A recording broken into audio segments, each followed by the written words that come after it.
दक्षिण भारत में स्थित कांचीपुरम का कैलासनाथर मंदिर एक बहुत ही रहस्यमय और प्राचीन मंदिर माना जाता है। पुरातत्वविदों के अनुसार यह मंदिर लगभग 700 ईस्वी यानी करीब 1300 वर्ष पहले बनाया गया था। लेकिन स्थानीय लोगों का मानना है कि यह मंदिर इससे भी कहीं अधिक पुराना है। कुछ लोग तो इसे दुनिया का पहला हिंदू मंदिर भी मानते हैं और कहते हैं कि यहीं से सभी मंदिरों की परंपरा की शुरुआत हुई। मंदिर में प्रवेश करने से पहले ही एक अनोखी बात दिखाई देती है। प्रवेश द्वार के ठीक सामने भगवान शिव के वाहन नंदी की एक विशाल मूर्ति स्थापित है। अधिकतर हिंदू मंदिरों में नंदी की मूर्ति मंदिर के अंदर होती है, लेकिन यहाँ नंदी को बाहर रखा गया है। यह इस बात का संकेत माना जाता है कि यह मंदिर बहुत प्राचीन है। यह मंदिर भगवान शिव की अद्भुत नक्काशियों के लिए प्रसिद्ध है। यहाँ की हर नक्काशी एक अलग कहानी बताती है। एक बड़ी नक्काशी में भगवान शिव की रहस्यमय मुस्कान दिखाई देती है। शिव का आकार सामान्य मनुष्य से कहीं बड़ा दिखाया गया है। जब कोई इन मूर्तियों को देखता है तो उसकी नजर अपने आप बीच की मुख्य आकृति पर जाती है। इसके बाद ध्यान जाता है याली नामक रहस्यमय प्राणियों पर, जो शेर जैसे दिखाई देते हैं।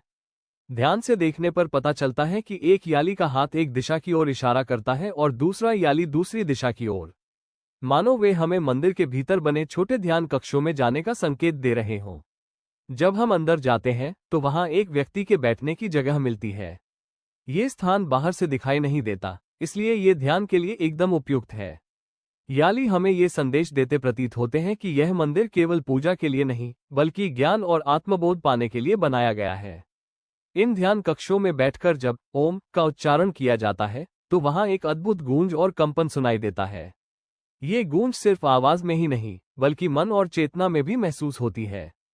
इसी तरह प्राचीन काल में साधु और भिक्षु इस मंदिर का उपयोग ध्यान और साधना के लिए करते थे। ध्यान देने पर यह भी पता चलता है कि कांचीपुरम के कैलासनाथर मंदिर और एलोरा की गुफाओं में स्थित कैलास मंदिर के बीच कई समानताएं हैं। कैलासनाथर मंदिर में 2 रहस्यमय सुरंगें हैं। इन सुरंगों के नीचे आयताकार छेद बने हुए हैं। अगर कोई व्यक्ति पतला हो तो वो इन रास्तों से रेंगते हुए निकल सकता है। इनमें से एक रास्ते को मृत्यु द्वार और दूसरे को जन्म द्वार कहा जाता है। इसी तरह का विश्वास एलोरा के कैलास मंदिर को लेकर भी है। वहां के स्थानीय लोग मानते हैं कि उस मंदिर में भी ऐसे ही द्वार मौजूद है। उनका कहना है कि यदि किसी विशेष छेद से प्रवेश किया जाए तो इंसान किसी दूसरे लोक या आयाम में पहुंच सकता है। कुछ लोग ये भी मानते हैं कि इन द्वारों को जानबूझकर बंद रखा गया है, क्योंकि इनमें पुनर्जन्म और अमरता का रहस्य